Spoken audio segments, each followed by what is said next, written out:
नमस्कार, ये आकाशवाणी शिमला है। प्रादेशिक समाचार शशि चौहान से सुनिए। पहले आज के मुख्य समाचार। केंद्रीय सूचना व प्रसारण मंत्री अनुराग ठाकुर ने कहा, प्रदेश के विकास में कोई कमी नहीं रखेगी केंद्र सरकार। धर्मशाला में फिट इंडिया फ्रीडम रन का आयोजन, केंद्रीय मंत्री अनुराग ठाकुर के युवाओं से फिट रहने और देश हित के लिए कार्य करने की अपील।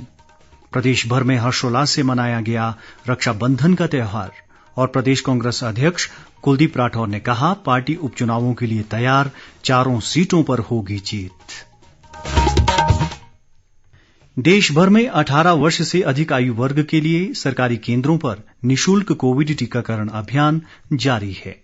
युवाओं से आग्रह है कि टीका लगवाएं और अन्य लोगों को भी इसके लिए प्रोत्साहित करें। कोविड स्वास्थ्य के लिए खतरा बना हुआ है, ऐसे में एहतियाती उपायों के पालन में कोताही ना बरतें।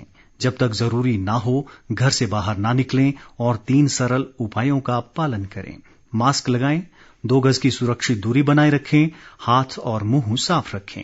कोविड संबंधी जानकारी और मार्गदर्शन के लिए राष्ट्रीय हेल्पलाइन नंबर 01123978046 और 1075 पर संपर्क करें।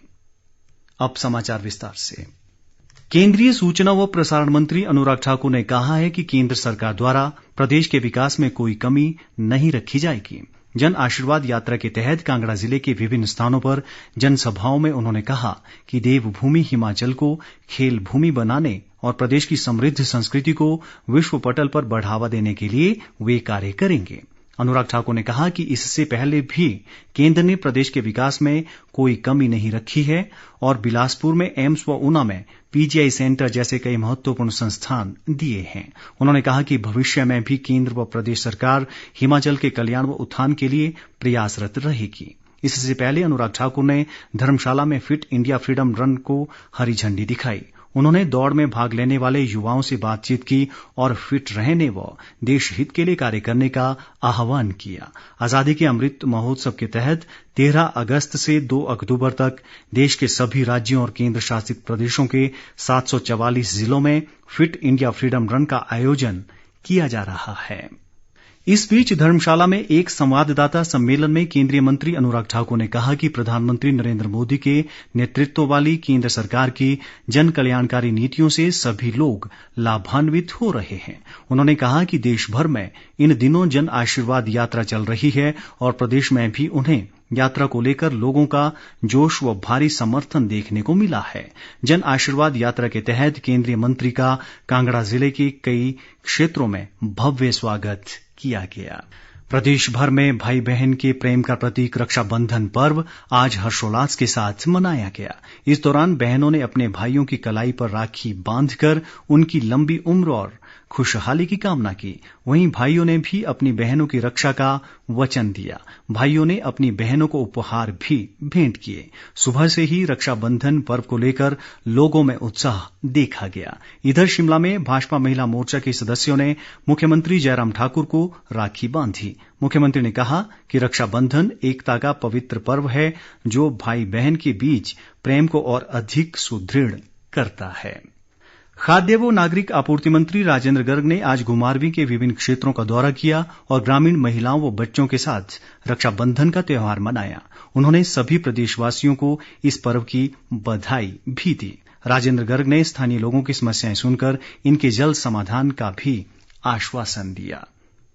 कांगड़ा जिले में नूरपुर के ठेहड़ गांव में ग्राम पंचायत संयुक्त कार्यालय भवन की वन मंत्री राकेश पठानिया ने आज आधारशिला रखी। उन्होंने कहा कि इस भवन में पंचायत घर, पटवार घर, महिला मंडल भवन और पशु औषधालय का निर्माण किया जाएगा। इसके बनने से लोगों को काफी लाभ मिलेगा। राकेश पठानिया ने कहा कि विकास कार्यों के लिए धन की कोई कमी नहीं है और क्षेत्र का समग्र व संतुलित विकास उनकी उच्च प्राथमिकता है। लाहौल स्पीति के त्रिलोकनाथ में ऐतिहासिक व धार्मिक पौरी मेला आज संपन्न हो गया। कोरोना महामारी के चलते इस बार मेले में केवल धार्मिक रीति रिवाजों का ही निर्वहन किया गया। समारोह में जनजातीय विकास मंत्री रामलाल मारकंडा भी मौजूद रहे। पौरी मेले के समापन के साथ ही मणिमहेश के लिए आज छड़ी यात्रा भी रवाना हुई, जो कुगती जोत से कठिन सफर तय करते हुए 5 पड़ाव के बाद डल झील पहुंचेगी।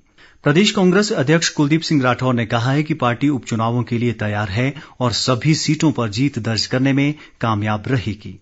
कुल्लू में पत्रकार वार्ता में उन्होंने कहा कि 1 लोकसभा और 3 विधानसभा सीटों पर होने वाले उपचुनाव के लिए पार्टी पूरी रणनीति बनाने में जुटी हुई है। उन्होंने कहा कि उपचुनाव को लेकर कुल्लू में आज पार्टी पदाधिकारियों व कार्यकर्ताओं के साथ चर्चा की गई है और पार्टी को मजबूत बनाने पर बल दिया गया है। हिमाचल प्रदेश स्कूल प्रवक्ता संघ की कांगड़ा इकाई के प्रतिनिधिमंडल ने विधानसभा अध्यक्ष विपिन परमार से आज ननाओं में भेंट की। इस दौरान संघ के सदस्यों ने अपनी मांगें रखी, जिस पर विधानसभा अध्यक्ष ने हर संभव सहयोग का आश्वासन दिया।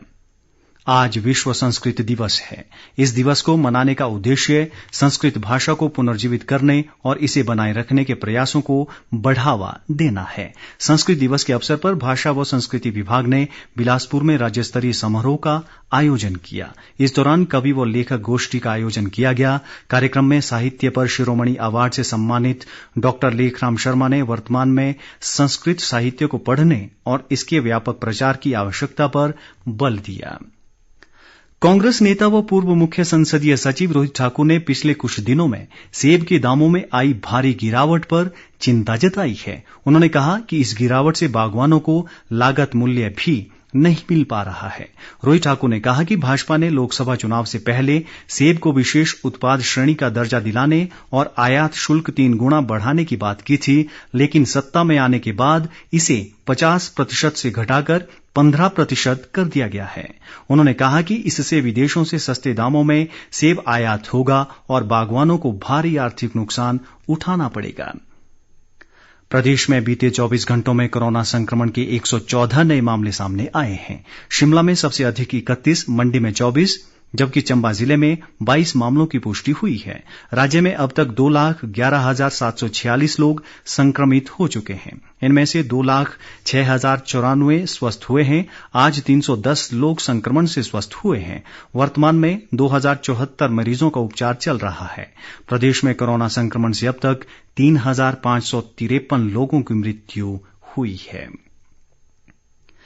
राज्यपाल राजेंद्र विश्वनाथ आर्लेकर और मुख्यमंत्री जयराम ठाकुर ने उत्तर प्रदेश के पूर्व मुख्यमंत्री और पूर्व राज्यपाल कल्याण सिंह के निधन पर शोक जताया है। राज्यपाल ने कल्याण सिंह को वरिष्ठ राजनेता, दूरदृष्टा और कुशल प्रशासक बताते हुए कहा कि मुख्यमंत्री के तौर पर उन्होंने गरीब, पिछड़े और समाज के निचले वर्ग के लिए काफी काम किया है। अपने शोक संदेश में मुख्यमंत्री ने कहा कि समाज को दिए गए कल्याण सिंह के योगदान को कभी भुलाया नहीं जा सकेगा। प्रधानमंत्री नरेंद्र मोदी रविवार 29 अगस्त को आकाशवाणी से मन की बात कार्यक्रम में देश विदेश के लोगों से विचार साझा करेंगे। ये इस कार्यक्रम की 80वीं कड़ी होगी। प्रधानमंत्री ने लोगों से अपने विचार व सुझाव इस कार्यक्रम के लिए भेजने का आग्रह किया है। लोग अपने विचार नमो ऐप या माईगोव ओपन फोरम में साझा कर सकते हैं। वे टोल फ्री नंबर 1800-117800 पर भी डायल कर सकते हैं और हिंदी या अंग्रेजी में प्रधानमंत्री के लिए संदेश रिकॉर्ड करा सकते हैं। लोग 1922 पर मिस्ड कॉल दे सकते हैं और SMS लिंक प्राप्त कर प्रधानमंत्री को सीधे अपने सुझाव दे सकते हैं। अंत में मुख्य समाचार एक बार फिर। केंद्रीय सूचना व प्रसारण मंत्री अनुराग ठाकुर ने कहा, प्रदेश के विकास में कोई कमी नहीं रखेगी केंद्र सरकार। धर्मशाला में फिट इंडिया फ्रीडम रन का आयोजन। केंद्रीय मंत्री अनुराग ठाकुर के युवाओं से फिट रहने और देश हित के लिए कार्य करने की अपील। प्रदेश भर में हर्षोल्लास से मनाया गया रक्षाबंधन का त्यौहार और प्रदेश कांग्रेस अध्यक्ष कुलदीप राठौर ने कहा, पार्टी उपचुनावों के लिए तैयार, 4 सीटों पर होगी जीत। इसके साथ ही ये समाचार बुलेटिन समाप्त हुआ। नमस्कार।